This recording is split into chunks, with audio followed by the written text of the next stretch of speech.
The 50th verse of the Tao Te Ching. Quote, "Between birth and death, 3 in 10 are followers of life. 3 in 10 are followers of death. And men just passing from birth to death also number 3 in 10. Why is this so? Because they clutch to life and cling to this passing world. But there is one of 10 that say, so sure of life, that tigers and wild bulls keep clear. Weapons turn from him on the battlefield. Rhinoceroses have no place to horn him. Tigers find no place for claws. And soldiers have no place to thrust their blades. Why is this so? Because he dwells in that place where death cannot enter.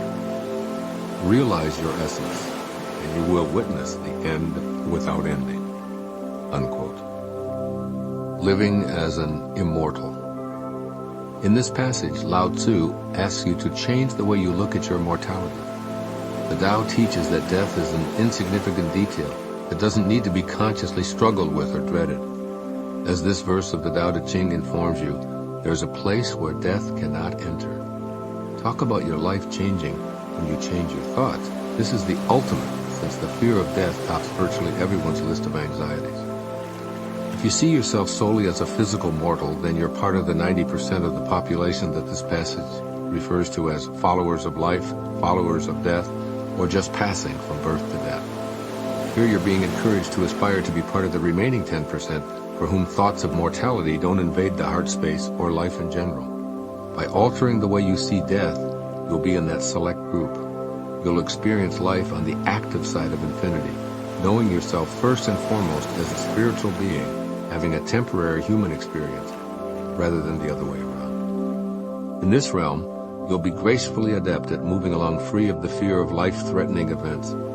You'll have a knowing about yourself and your connection to the Tao that simply allows you to ride with life like a fearless downhill skier who's at one with the snow-covered mountains. Without resorting to judgment, you'll notice others who are perpetually victimized by scams and bureaucracies and indifference and natural disasters and criminals and meddling relatives and so on.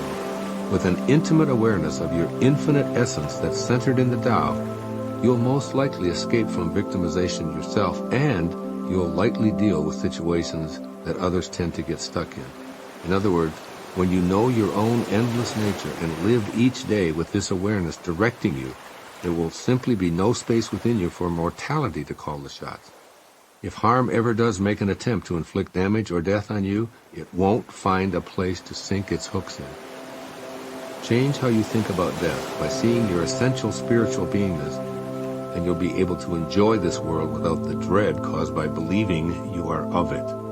When you know your immortality through the flow of the Tao, you won't even need to assign it a worldly concept or formal religion. And when the time comes for you to remove the worn-out coat you call your body, Lao Tzu says, quote, "You will witness the end without ending," unquote. Contemplate the teachings of the Tao Te Ching and realize that you can never really be killed or even harmed. With this view of life, you will be able to clear your inner battlefield of the army of beliefs that continually try to march on your essential self.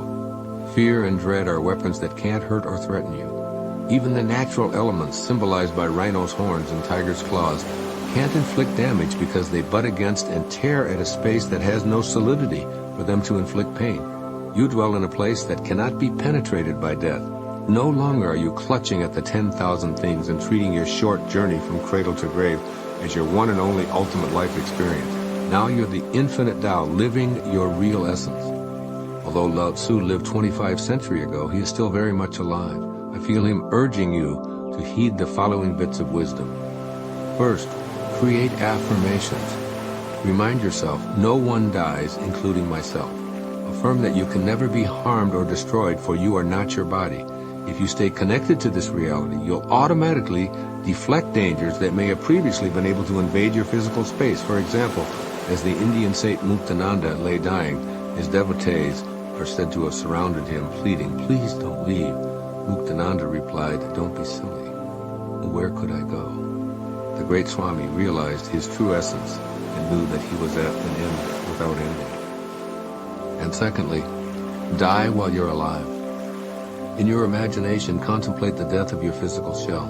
Visualize it lying there lifeless and observe how you, the witness, aren't identified with this corpse.